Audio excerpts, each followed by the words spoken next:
الحمد لله رب العالمين وصلى الله وسلم على رسوله الكريم ونبيه الأمين وعلى آله وأصحابه أجمعين اما بعد.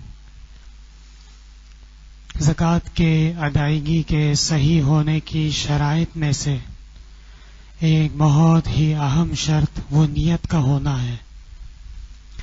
نیت کا مطلب یہ نہیں ہے کہ زبان سے کوئی خاص الفاظ کہنے ہیں یا کوئی دعا پڑھنی ہے یا کوئی کلمات کہنے.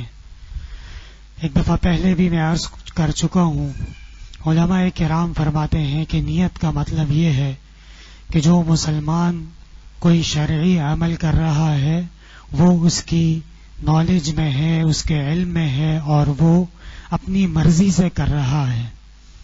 اگر کسی نے کسی کو اتفاقی طور پہ پیسے دے دیے یا کوئی چیز دے دی اور بعد میں یہ نیت کر لی کہ یہ زکوٰۃ تھی، اس طرح زکوٰۃ ادا نہیں ہوتی. پہلے سے نیت کا ہونا ضروری ہے. البتہ نیت میں یہ تفصیل یاد رہے کہ بسا اوقات ایسا ہوتا ہے کہ ایک شخص اپنے مال کو حساب کتاب کر کے اور اس میں سے زکوٰۃ کا حصہ نکال کے علیحدہ کر کے رکھ لیتا ہے، اور اس وقت اس کا یہ ارادہ ہوتا ہے کہ یہ جو میں نے زکوٰۃ کے لیے علیحدہ سے پیسے یا مال رکھا ہے، یہ مال میں اللہ کے راستے میں زکوٰۃ میں ادا کروں گا. بس اتنی نیت کر لینا کافی ہے. اب وہ پیسے وہ مال اٹھا کے جب کسی کو دیا جائے گا تو اس وقت دوبارہ سے نیت کرنا ضروری نہیں ہے.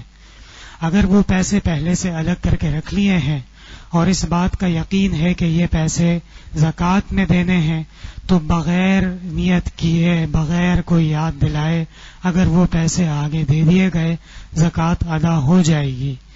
بشرط یہ کہ جس وقت پیسے دے رہے تھے اس وقت کسی اور چیز کی نیت نہیں کی. زکوٰۃ والے پیسے اٹھائے اور دیتے ہوئے نیت کر لی کہ یہ قرضہ ہے تو ایسی صورت میں پھر زکوٰۃ ادا نہیں ہوگی. پہلی والی نیت کالعدم ہو جائے گی اور دوبارہ سے زکوٰۃ کی نیت کرنا ضروری ہے.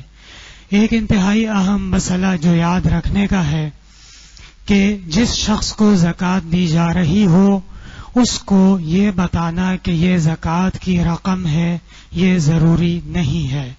اس کو ہدیہ بھی کہہ سکتے ہیں، اس کو تعاون بھی کہہ سکتے ہیں، اس کو انعام بھی کہہ سکتے ہیں، اور یہ بھی کہہ سکتے ہیں کہ آپ کو پیسوں کی ضرورت ہے، میری طرف سے یہ پیسے آپ رکھ لیجئے. علماء کرام نے ایسے افراد کے لیے جو عزت مند ہوں، سفید پوش ہوں اور معلوم ہو کہ یہ مستحق ہیں، ان کو زکوٰۃ کا مال دیتے ہوئے باقاعدہ ان کو تاکید کرنا مکروہ قرار دیا ہے، اس لیے کہ اس سے انسان کی عزت نفس مجروح ہو سکتی ہے. اسی طرح اس مسئلے کے ساتھ ساتھ یہ بھی یاد رہے کہ بعض لوگ یہ سمجھتے ہیں کہ جو بیوہ ہے یا یتیم ہے، مسکین ہے، بس اس کو تو زکوٰۃ دینی ہی دینی ہے. محیط برہانی میں فرمایا گیا ہے کہ خواہ کوئی بیوہ ہو، مسکین ہو یا یتیم ہو، پہلے اس بات کی تحقیق کرنا لازم ہے کہ آیا یہ مستحق ہیں یا نہیں ہیں. اگر وہ واقعی مستحق ہیں تو پھر تو بہت اچھا عمل ہے، بہترین عمل ہے کہ مسکین کی سرپرستی کی جائے، بیوہ کی مدد کی جائے. لیکن اگر وہ مستحق نہیں ہیں اور آپ نے زکوٰۃ کی نیت کر کے ان کو مال دے دیا تو ایسی صورت میں زکوٰۃ ادا نہیں ہوگی. 3 قسم کے رشتہ دار ہیں جو ایک دوسرے کو زکوٰۃ نہیں دے سکتے. نمبر 1 اصول کہلاتے ہیں.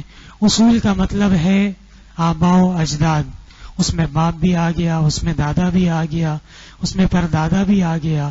دوسرے نمبر پہ ہیں فروع.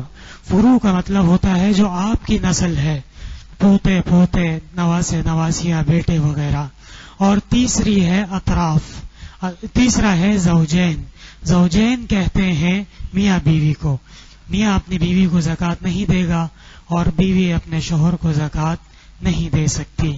اسی طرح سید کو زکوٰۃ دینے سے رسول اللہ صلی اللہ علیہ وسلم نے منع فرمایا ہے، اور آپ صلی اللہ علیہ وسلم نے فرمایا ہم اہل بیت ہیں اور یہ زکوٰۃ کے اموال ہمارے لیے حلال نہیں ہیں.